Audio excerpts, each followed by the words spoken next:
Dans le cadre du projet Homo Migratus, comprendre les migrations humaines, le musée de la vie wallonne, assisté par le chercheur en sociologie des migrations Bonaventure Cagné, a récolté des récits de vie auprès de personnes issues de l'immigration. Le film que vous allez voir est le fruit de notre rencontre avec Gianfranco Mancini. L'histoire qu'il nous a racontée nous a particulièrement intéressés, et ce à plus d'un titre.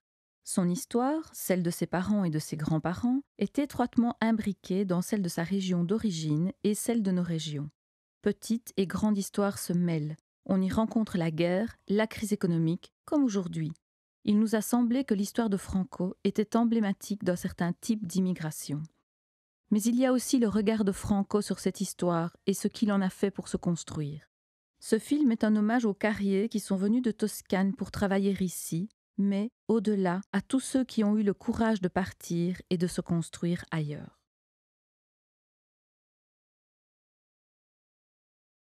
Lorsque la guerre se termine en Belgique, il y a une forte demande en charbon. Or, pendant la guerre, qui est-ce qui a fait tourner l'industrie du charbon? Ce sont des prisonniers soviétiques, puis des prisonniers polonais, des prisonniers allemands. Il y a plus de 20 000 prisonniers allemands en 1945-46 qui font tourner notre industrie charbonnière. Mais il va falloir les renvoyer chez eux. Et donc, on est devant un problème parce que les Belges, qui sont bien organisés, bien syndicalisés, refusent de retourner à la mine dans les conditions qu'on leur propose, évidemment. Et donc, même s'ils sont au chômage, ils n'acceptent pas de redescendre. Et malgré les mesures coercitives, malgré les promesses, ils ne vont pas reprendre le métier de mineur massivement.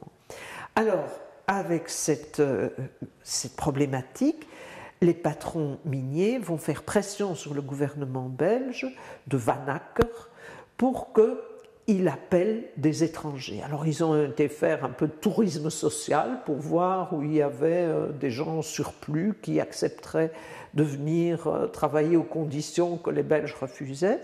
Ils ont été en Pologne, mais la Pologne a refusé ces conditions. Ils ont été en Espagne, ça n'a pas marché. Et finalement, ils vont en Italie. L'Italie est un pays vaincu, est un pays qui est dans une situation sociale et économique désespérée, un pays où il y a des remous politiques très importants. C'est le pays d'Europe occidentale où le Parti communiste est le plus important. Les résistants n'ont pas remis leurs armes après la fin de la guerre et pourraient avoir un poids sur la situation politique. Donc le gouvernement italien est ravi de se débarrasser de 2000 jeunes par semaine qui sinon risqueraient de réclamer avec force un travail et une situation digne. Et donc c'est ça qui va faire venir les Italiens massivement à partir de 1946 en Belgique pour les mines mais aussi pour les carrières. Il y avait déjà une tradition avant la Seconde Guerre mondiale de mineurs italiens et de carriers italiens, notamment dans le Brabant wallon pour les carrières. Et cette tradition va être ranimée après la Seconde Guerre mondiale et on va en faire venir massivement, soit pour les carrières du Brabant, soit pour les carrières de la vallée de Lourdes. Mon grand-père est venu ici suite à une demande d'une firme belge qui souhaitait engager des travailleurs italiens, des travailleurs spécialisés. Donc, dans l'occurrence, c'était dans le travail de la pierre. Et la région d'où je suis originaire travaille essentiellement dans la pierre. Donc, cette société en Roue, qui est une société belge, qui était dépendante de Merbes-Primont. Mon grand-père, donc il est arrivé, il était prisonnier en Allemagne, il rentre en Italie. La famille est disloquée, le village est complètement détruit. La guerre a complètement détruit toute la région. Donc ils sont dans des maisons de fortune, ils logent comme ils peuvent. Et la reconstruction ne se fait pas tout de suite. Donc il faut quand même assurer les besoins de la famille. Et la seule solution, c'est aller chercher le travail là où il est. La Belgique est là. Donc un jour, il fait cette demande et il est accepté. Et il arrive en Belgique avec une trentaine d'autres villageois de la région. C'est de quelle région? C'est la région de Carrare. En fait, ça s'appelle la Versilia, mais ce n'est pas très connu en Belgique. C'est devenu une région très, très touristique, mais c'est une région qui vit de la pierre. C'est tout près du bassin de Carrare, et la majorité des gens là-bas travaillaient et travaillent encore dans la pierre. Donc, c'était un voyage organisé, si on peut dire. La firme avait tout prévu, hein. Donc, ils partent, ils savent où ils vont. Ils connaissent leur métier, on leur dit voilà, c'est pour aller travailler, c'est les mêmes conditions qu'ici, sauf qu'il y a un salaire, c'est un travail garanti, etc. Donc la firme a prévu un voyage en chemin de fer, donc ils prennent le train vraiment là où tout le monde est parti, à Pelceta, et ils descendent ici, ils descendent à Rivage. Il y a un accueil, de là on les prend, il y a un camion ou je ne sais pas, et on les amène dans des maisons qui appartiennent à la carrière. C'est-à-dire, ça s'appelle, il y a la cantine à Antibes, il y a la cantine à Sprimont, et voilà, on les dirige vers les endroits où ils peuvent loger, etc. Oui. Donc là, ils ne savent pas encore où ils vont aller loger plus tard, mais là, ils ont déjà un accueil, ce n'est pas un hôtel, mais ils ont un lit pour dormir. Parce que tout le monde a commencé à s'acclimater, donc on a acheté des meubles, on a acheté, voilà, c'était parti comme tout le monde. Après un an, mon grand-père, probablement qu'il se sentait un peu seul, il a fait savoir à ma grand-mère que si elle voulait, elle pouvait venir. Donc ma mère a certainement un petit peu poussé, elle voulait venir revoir son père. Et un an après, ma mère est arrivée ici. Ils ont suivi en fait la vie de tous les autres. Tout le monde a fait venir son épouse.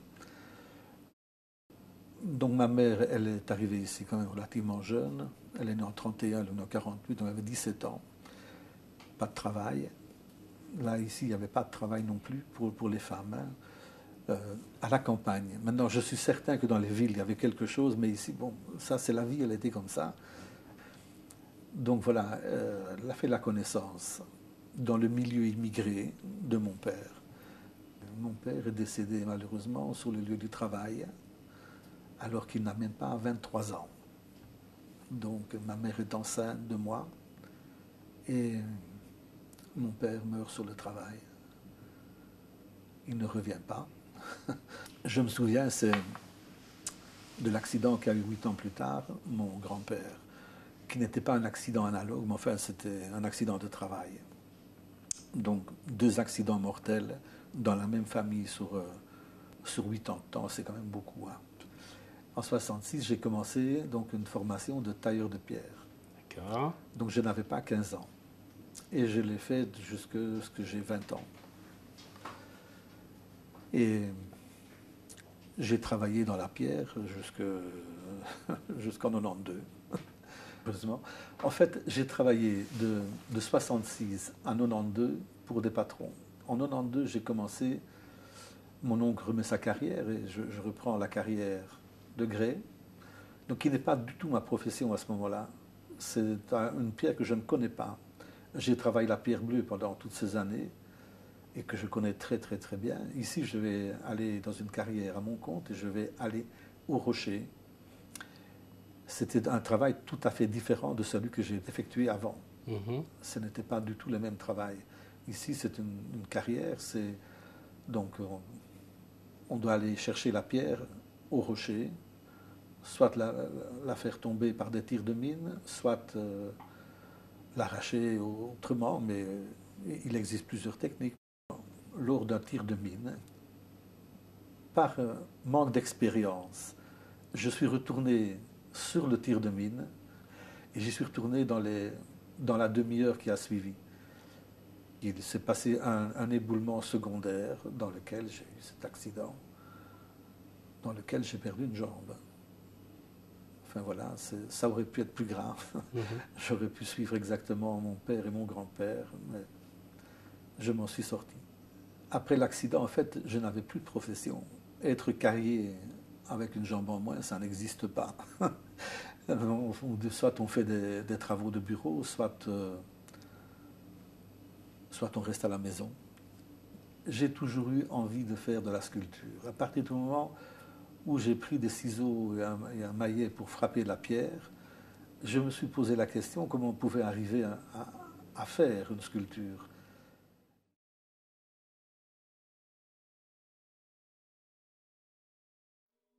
La Versilia est située dans le nord-ouest de la Toscane, en Italie.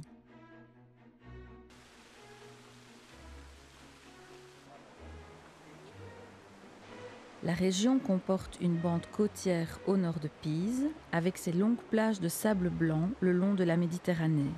La Versilia est un lieu de villégiature prisé depuis le XIXe siècle. Quand on tourne le dos à la mer, on aperçoit un massif montagneux, les Alpes Apuanes. Elles sont célèbres pour leurs carrières de marbre, dont celle de Carrare. Leur exploitation a modelé leur silhouette au cours des siècles. Forte dei Marmi doit son nom au fortin qui se trouve dans le centre-ville et au marbre qui transitait par ses pontons avant d'être exporté via la mer. Dès qu'on quitte le front de mer, on voit que l'industrie du marbre imprègne toujours la région.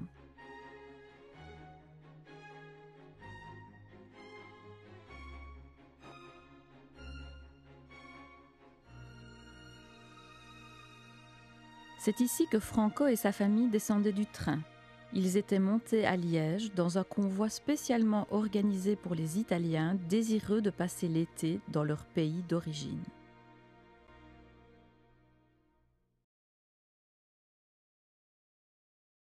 Nous quittons le bord de mer pour nous diriger vers Seravezza, les montagnes et les carrières.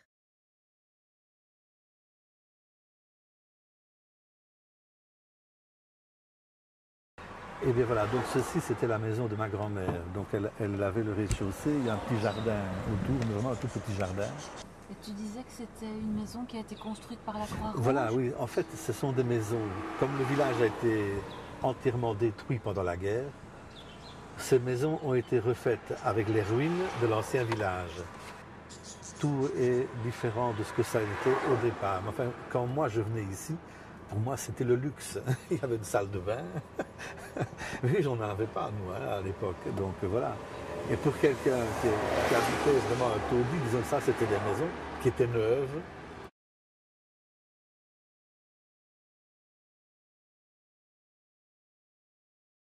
Nous continuons à tracer notre route vers les carrières en passant par Seravezza.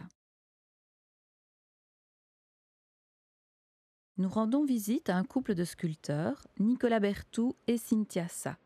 Ils ont fondé la société Artco en vue de produire des sculptures et des œuvres monumentales. Ils créent et travaillent dans un édifice pré-industriel restauré. Franco et Nicolas se sont rencontrés à un symposium de sculpture à Dijon et sont devenus amis.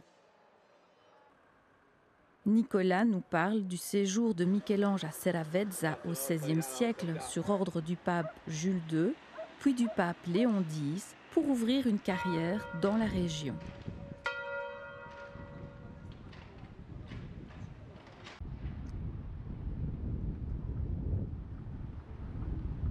Mais Léon X était de la famille des Médicis, et les Médicis étaient tout le temps en bataille avec Parme et Modène, de qui dépendaient les carrières de Carrare. Carrare, à l'époque, n'était pas en Toscane. Et donc, je ne sais pas comment ça s'est passé, mais enfin, Michel-Ange a été sommé d'aller travailler sur le territoire des Médicis et pas chez l'ennemi pour faire les tombes pour le pape. Et le marbre blanc, il savait qu'il y en avait, mais il n'était pas exploité. Donc il a fallu que Michel-Ange commence à trouver des équipes de terrassiers pour leur faire des routes, aller chercher déjà où étaient les gisements intéressants qui pouvaient être exploités, donc sur le Monte Altissimo. Et sur d'autres gisements aussi, toute la colline qui est devant, la montagne qui est devant, le Monte Coste, en fait, a servi à construire le Vatican. des carrières qui sont juste De derrière. Lacoste. Ouais, Lacoste, c'est le marbre qui a été extrait pour le Vatican. Donc Voilà. c'est un marbre qui n'est pas très très blanc, mais donc pour le Vatican, déjà ça, comme pierre de construction, ça allait déjà pas mal, quoi. Mais donc c'est pas du marbre de Carrare qui a été utilisé. Il est resté pendant 3 ans à Serravetz, et en fait il se lamente en disant que lui, il est sculpteur, il aimerait bien faire de la sculpture, mais en fait il passe son temps à construire des routes, à enseigner aux carriers comment on extrait un bloc, comment on le descend.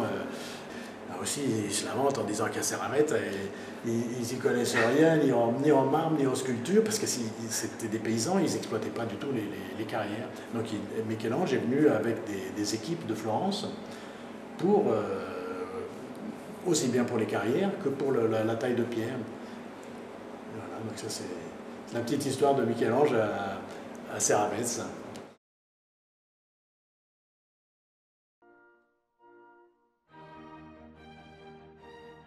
Il était prévu de visiter le musée du marbre de Carrare. Nous y étions attendus et avons pu bénéficier de leur documentation pour ce film. L'extraction du marbre dans les Alpes apuanes est pratiquée depuis le 5e siècle avant Jésus-Christ.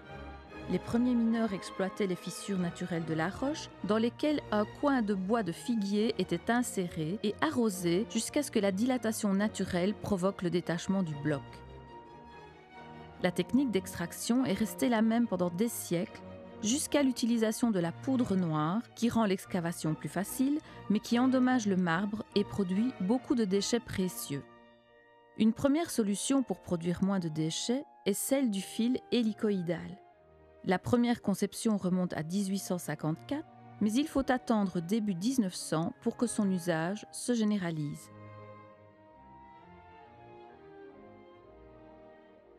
Le système est constitué par le fil hélicoïdal, un appareil moteur, un dispositif de tension et 2 poulies qui appuient sur le fil en mouvement contre le rocher.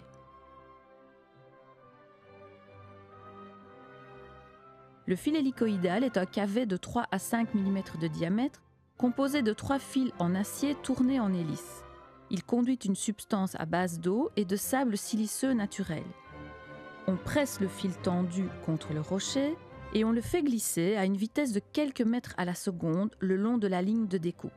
L'abrasif grave le rocher et les débris sont emportés par l'eau. La vitesse moyenne de découpe est d'1 mètre carré par heure. La longueur du fil peut varier de 1000 à 2000 mètres pour permettre son refroidissement et pour que la détérioration soit répartie sur sa longueur, ce qui réduit les cassures et évite les temps morts.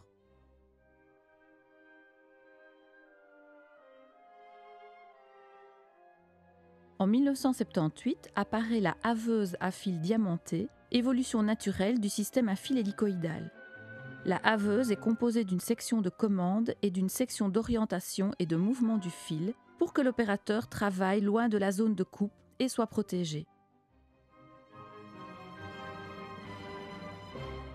L'un des problèmes techniques les plus importants a toujours été le transport d'un matériel si lourd le long de pentes si abruptes et accidentées. Dès l'époque des Romains, une des méthodes les plus simples de faire descendre les blocs au pied de la carrière est de les faire rouler le long des pentes de la montagne. Ensuite, jusque dans les années 1860, le transport s'effectue par la technique très ancienne de la lizzatura. Le nom vient du mot lizza, qui désigne un traîneau rudimentaire en bois constitué de 2 longs troncs. On y charge les blocs de marbre et on le fait glisser le long de la pente. Le traîneau est retenu par de robustes câbles, d'abord en chanvre, puis en acier. On fait glisser le chargement sur des traverses en bois savonné qui sont placées sur le terrain devant la pointe des troncs et récupérées dès que le chargement les a dépassés. Pour le contrôle du chargement sur le parcours, on utilise de nombreux poteaux en bois, courts et robustes, insérés dans le rocher. L'avancement du chargement est surveillé par l'ouvrier le plus important. Le capolizza a la tâche fondamentale de placer les traverses devant le traîneau qui avance. Ses cris donnent l'ordre de faire avancer ou d'arrêter les opérations. Les ouvriers contrôlent les pieux. Cette méthode permet le transport du marbre jusqu'au point de chargement où les chars tirés par des bœufs arrivent facilement. au-dessous de ce bloc, il y avait deux grands, et c'était la lisse, ça, deux grands morceaux de bois, justement faits con la pointe un peu soulevée. Oui, oui. Et on mettait des morceaux, ils glissaient sur des morceaux de bois. Et puis, parce qu'il y en avait beaucoup de cette compagnie, on l'appelait compagnie de lisse. Alors il faisait qui va plus vite. Et là, certaines fois, malheureusement, il y avait la rupture du câble, alors il y avait des morts. Plusieurs fois. Puis ici, c'est une autre chose. Ici, c'était déjà préparé, presque préparé le chemin. Et vous voyez, il venait obtenu avec mécaniquement ou bien avec plusieurs hommes. Il y avait un rouleau et le câble d'acier était enroulé derrière. Oui. Et ici c'était les plus modernes qui avaient un moteur qui tenait et il descendait. C'est comme les chemins de fer. Oui. Il descendait jusqu'au plan. Et puis, il venait les blocs, vous voyez. Il y avait la marmifera, on l'appelait. C'était un train expressement fait. Après la visite du musée, nous revenons dans la Versilia et reprenons le voyage vers la carrière de la Cervaiola. Elle appartient au groupe Enro qui nous en a autorisé l'accès. Au départ de Seravezza, nous passons par Azzano avant de bifurquer à gauche pour prendre une route privée et atteindre le site de la carrière. Le géologue Francis Tourneur nous parle des relations entre la Belgique et l'Italie pour le marbre et le travail de la pierre.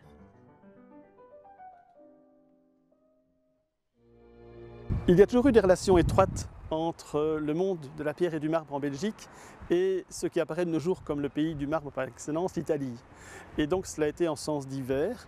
En Italie se trouve dans la région de Carrare et en Toscane, dans les montagnes proches, un matériau tout à fait exceptionnel qui est un marbre cristallin, donc très différent de ce qu'on rencontre dans nos régions et dont les variétés les plus pures ont toujours servi à faire les plus belles statues. Que ce soit celle de Michel-Ange ou autre, c'est ce statuaire qui était le support de l'image des grands de ce monde. Et les grands, comme Louis XIV ou autres, avaient toujours un émissaire, un correspondant, un agent à Carrare qui sélectionnait, et dans la région, qui sélectionnait pour eux en fait les meilleurs blocs, ou qui essayait en tout cas pour les ramener dans leur pays d'origine. Napoléon n'a pas failli à la tradition et il a envoyé Enro, qui était un marbrier originaire de la région de Givet, qui était son agent en fait en Italie. Et Enro, après Waterloo, a trouvé que c'était plus intéressant de rester là-bas et il a fondé sa propre maison, Maison Enro, qui a connu différents noms mais qui existe toujours et qui après 200 ans est toujours une des plus importantes maisons du marbre en Italie. Et il y a eu des mouvements en sens divers, également aussi des exploitations directes par des gens de chez nous, notamment la famille Puissant, qui était active dans la région de Charleroi, à Merbe-le-Château, qui avait là des usines et des carrières, mais qui a aussi racheté une carrière dans la région de Carrare. Et de nos jours, le Carrare le plus pur que l'on trouve, le plus blanc, le plus parfait, c'est le Carrare P, et c'est l'initiale de la famille Puissant. Par la suite, il y a eu des mouvements plutôt d'importation non seulement de matière mais de main-d'œuvre.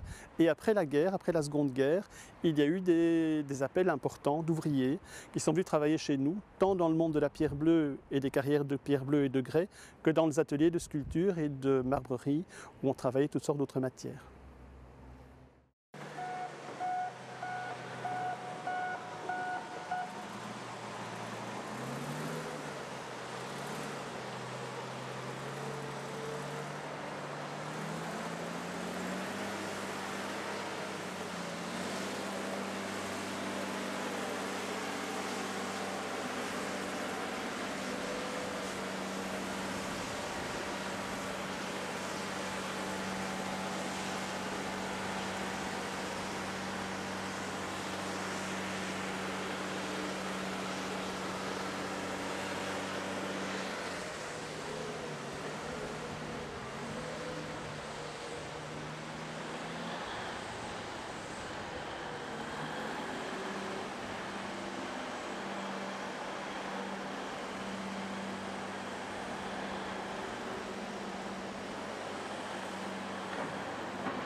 Nous montons en véhicule tout-terrain sur le plateau qui surplombe l'exploitation. La vue sur les Alpes Apuanes et l'horizon marin est sans limite. Un zoom sur la mer montre le ponton de Forte dei Marmi où les blocs de marbre étaient embarqués pour être exportés. On aperçoit encore l'ancienne installation de fil hélicoïdal. L'ambiance est surréelle. La lumière se reflète sur les parois vertigineuses qui délimitent l'espace d'une cathédrale creusée dans la montagne.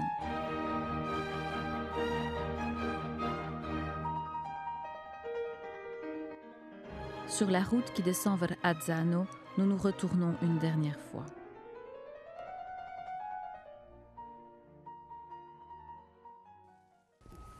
Nous sommes ici à Sprimont, qui pendant longtemps a été évidemment le cœur des carrières de Sprimont.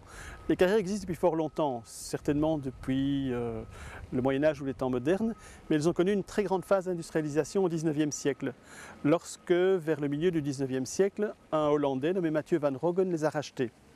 Et Van Roggen est venu avec des idées tout à fait novatrices. Il a très fort développé l'extraction, l'activité de transformation, et il a appliqué des technologies tout à fait de pointe. C'est lui qui a introduit l'électricité au tout début du XXe siècle, en 1904-1905, en faisant construire la grande centrale électrique qui est aujourd'hui le musée de la Pierre. Et en 1921, il y a eu en fait un mouvement de fusion, plutôt financier qu'autre chose, et c'est la Générale de Banque qui a fusionné deux grandes entreprises, Sprimont d'une part à l'est et Merbe-le-Château, donc près d'Erqueline sur la Sambre à l'ouest, pour en faire une structure qui s'est appelée Merbe-Sprimont.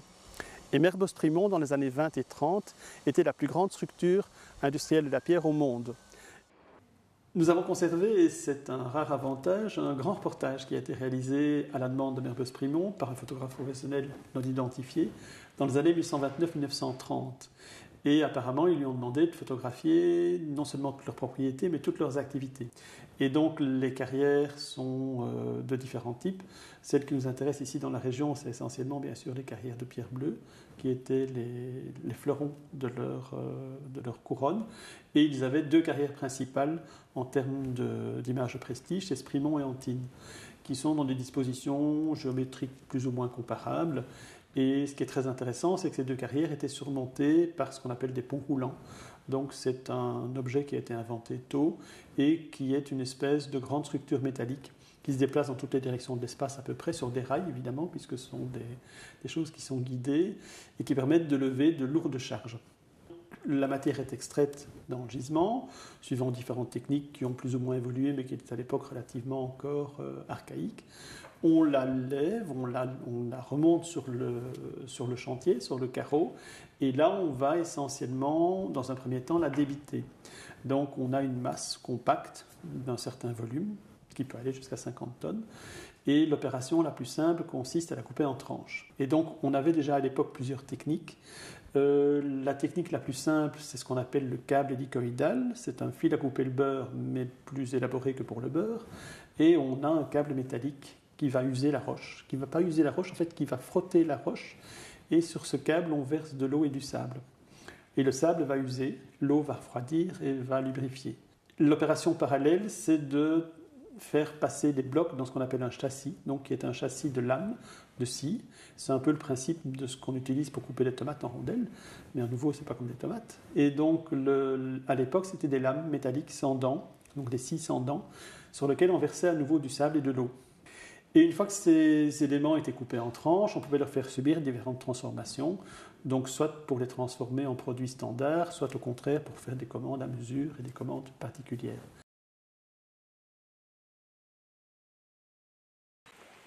J'ai eu envie de faire de la sculpture. À partir du moment où j'ai pris des ciseaux et un maillet pour frapper la pierre, je me suis posé la question comment on pouvait arriver à faire une sculpture.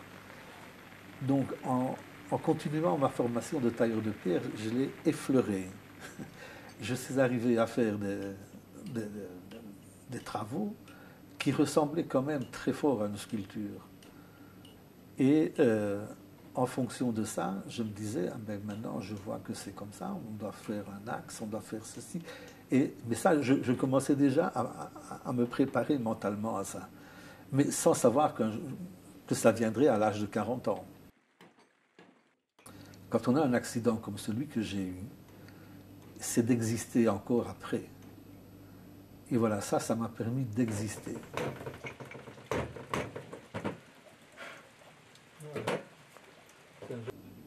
Au début, c'était vraiment un passe-temps.